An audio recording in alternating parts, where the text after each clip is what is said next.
এরকম চাঁদাবাজদের একটা গ্রুপ ছিল যারা হাওয়া ভবনে যেতেন এবং এরা এই সারা বাংলার চাঁদাবাজি নিয়ন্ত্রণ করতেন। এবং ওই নিয়ন্ত্রণটা এমন পর্যায়ে চলে গিয়েছিল, ওই টাকা হাওয়া ভবনে যেত, যেত না, বা হাওয়া ভবনের যারা কর্তা ব্যক্তি তাদের সঙ্গে চাঁদাবাজদের কোনো সম্পর্ক ছিল কি ছিল না, এটা আমরা জানি না। কিন্তু মূল ব্যাপার হলো এই যে চাঁদার যারা কালেক্টর, এই কালেক্টর তারা হাওয়া ভবনে যেতেন এবং ওই তারা হাওয়া ভবনের লোক হিসেবে পরিচিত হয়ে তাদের যারা লোকজন গুলিস্থানে চাঁদা তুলতেন, তারা বলতেন যে এই টাকা হাওয়া ভবনে দিতে হচ্ছে। এবং ঠিক সেম জিনিসটি এখন বাংলায়, মানে টেকনাফ থেকে তেঁতুলিয়া পর্যন্ত ঘটছে এবং এটা এত খারাপভাবে ঘটছে যেটিকে আমি হাওয়া ভবন সিজন 2 বলছি। এর কারণ হলো হাওয়া ভবনের যে বিভৎসতা ছিল, দুর্নাম ছিল, বদনাম ছিল, এটি এই জমানাতে এসে অন্তত পক্ষে 10 গুণ বেড়ে গেছে। 2 নম্বর হলো যে এই 7 মাস আগে অন্যায় চাঁদাবাজির যে রেট ছিল, এই নয়া যুগে এগুলো রেট দ্বিগুণ হয়ে গেছে। আপনি গুলিস্তানে গিয়ে খোঁজ নিয়ে দেখেন যে সেখানে যে চাঁদা কালেকশন করা হচ্ছে, আওয়ামী লীগ জমানাতে যেটা কালেকশন করা হতো 50 টাকা, এখন সেটা 100 টাকা। 2 নম্বর হলো যে আওয়ামী লীগ জমানাতে একটি ফুটপাতের নিয়ম ছিল যে 10 জন বসবে।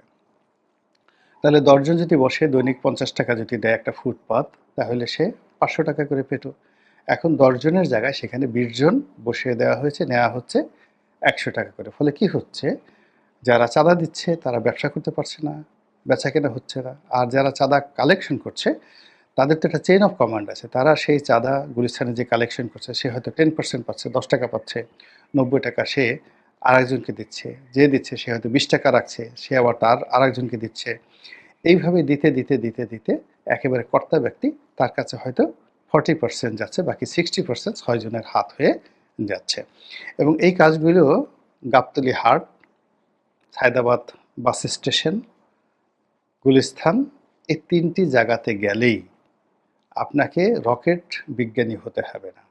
আপনি এই আর কারওয়ান বাজার, কারওয়ান বাজার, তাহলে কারওয়ান বাজার, গাবতলীর বাজার, সায়দাবাদ, তারপরে শেষে গুলিস্তান, এই 4টি এলাকাতে যদি আপনি মোটামুটি একটু গোয়েন্দাগিরি করেন, খোঁজ খবর নেন, 10 জন ভুক্তভোগীর সঙ্গে কথা বলেন কয় টাকা চাঁদা নেয়, এরপর যে চাঁদা নেয় তার মুখ থেকে সত্য কথা বের করার জন্য তার সাথে একটু বন্ধুত্ব করেন, বন্ধু করে তাকে একটু গাঁজা খাওয়ান, ফেন্সিডিল খাওয়ান বা মদ্যপান করান, করে তারপর তার কথা রেকর্ড করেন। এর কারণ হলো সে এমনি এমনি সত্য কথা বলবে না যে তার টাকা আসলে কার কাছে যাচ্ছে। কিন্তু তাকে যদি আপনি মদের বোতল হাতে ধরিয়ে দিতে পারেন এবং আচ্ছা মতো মদ্যপান করাতে পারেন, এবং তখন সে গড় গড় গড় গড় করে বলে ফেলবে সে কয় টাকা পাচ্ছে, কাকে দিচ্ছে, কোথায় সেই টাকা সর্বোচ্চ জায়গাতে এই টাকা চলে যাচ্ছে। ফলে এই কাজগুলো হচ্ছে। এখন এই কাজগুলো হওয়ার পরে এলে কি হলো, এগুলো কি বিএনপির নির্দেশে হচ্ছে? Absolutely not. বিএনপির নির্দেশে হচ্ছে না। বিএনপি কি এই জিনিসগুলো চাচ্ছে? না, অ্যাবসলিউটলি চাচ্ছে না। বিএনপি কি এই জিনিসগুলো থেকে বিমুক্ত হয়ে এই মুহূর্তে চাঁদাবাজি বন্ধ করতে চাচ্ছে? ইয়েস, চাচ্ছে। কিন্তু কেন সম্ভব হচ্ছে না? সম্ভব হচ্ছে না এই কারণে যে প্রথমত এই কাজগুলো একটি বিশেষ শ্রেণী ম্যাটিকুলাসলি বিএনপির এই টাউট বাটপারদেরকে দিয়ে শুরু করিয়েছিল বিএনপিকে শেষ করার জন্য। এখন তারা সেই কাজটি শুরু করে দিয়েছে। শুরু করতে গিয়ে গত 7 মাসে তারা যে অর্থ উপার্জন করেছে, ক্ষমতা অর্জন করেছে এবং গাড়ি বাড়ি করেছে এই 7 মাসে, তাদের আর জীবনে রাজনীতি করতে হবে না। ফলে বিএনপি থেকে তাদের সদস্যপদ গেল, না গেল, কোনো কিছু হলো, এতে তাদের কিচ্ছু আসে যায় না। বিএনপি মরলো বা বাঁচলো তাদের কিচ্ছু আসে যায় না। আমি অনেক বিএনপি কর্মীকে চিনি, জানি, যারা এই আওয়ামী লীগ জমানাতে আমার অফিসে আসতেন, ঘন্টার পর ঘন্টা বসে থাকতেন। তাদের অনেকের সঙ্গে দেখা করাও সম্ভব হতো না। তারা আসতেন বিকাল 5টায়, কোনো কাজকর্ম ছিল না, রাতে 10টা পর্যন্ত আমি অফিসে বসে থাকতাম, তারা বাইরে বসে থাকতেন। আর বের হওয়ার পরে একটা সালাম দিতেন শুধু, লিডার একটা সালাম দিতে আসছি। আমি অবাক হয়ে যেতাম। তো বলতাম যে আপনারা কি করেন? কাজ নেই? বলে যে সারাদিন পালায় থাকি, আপনার অফিসে একটু এসির বাতাস খাই, বসে থেকে পোলাপান একটু চাটা খেতে দেয়, এতেই খুব আনন্দ পাই। যাওয়ার সময় আপনাকে একটা সালাম দিয়ে এতেই খুশি। কি করব, রাস্তায় ঘোরাফেরা করার চেয়ে এখানে এসে বসে থাকি। এখন সেই সকল ছেলেরা, তাদের যদি আপনি গাল দেখেন, ঠোঁট দেখেন, শরীর দেখেন, মনে হবে সব কিছু মাখনে তেল, তেল, তেল, তেল করছে। এবং তারা খুব ব্যস্ত। বিচার, সালিশ, চাঁদাবাজি সব কাজে এত ব্যস্ত, আমার অফিস আসাতে দূরের কথা, আমি ভয়ে তাদেরকে ফোন দেই না যে আমার ফোনটা যদি তারা এখন ধরতে যদি সময় না পায়, বেজ্জতি হয়ে লাভটা কী? তো এই অবস্থাটা তৈরি হয়ে গেছে এবং তৈরি করে ফেলা হয়েছে। বিএনপিকে যারা ক্ষমতা থেকে তাড়াতে চায়, বিএনপিকে যারা চায় যে তারা ক্ষমতায় না আসুক, তারা এইরকম একটা বদনামের মধ্যে বিএনপিকে ফেলার জন্য নতুন হাওয়া ভবন সিজন 2-র স্টাইলে এই কর্মকাণ্ডগুলো গত 7 মাস ধরে করছে। এবং এই কর্মের সঙ্গে দেশি গোয়েন্দারা জড়িত, বিদেশি গোয়েন্দারা জড়িত, বিএনপির প্রতিপক্ষ জড়িত।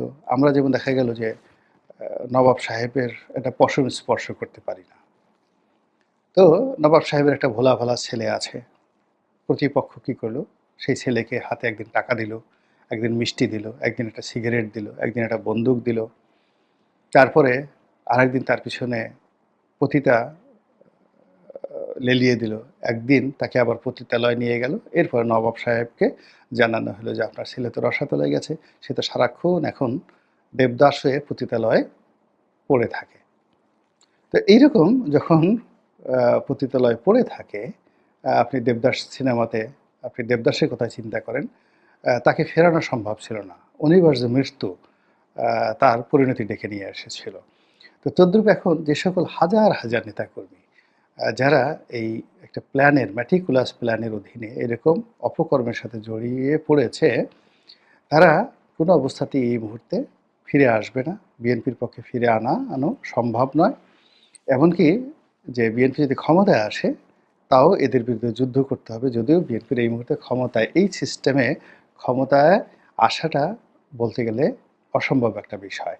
এর কারণ হলো বিএনপি যেন ক্ষমতায় আসতে না পারে, নির্বাচনের দিকে যেন মানুষ যেতে না চায়, এবং নির্বাচন হলে বিএনপি জয়লাভ করবে এবং বিএনপি জয়লাভ করলে এই চাঁদাবাজদের দূরত্ব আরও 100 গুণ বাড়বে।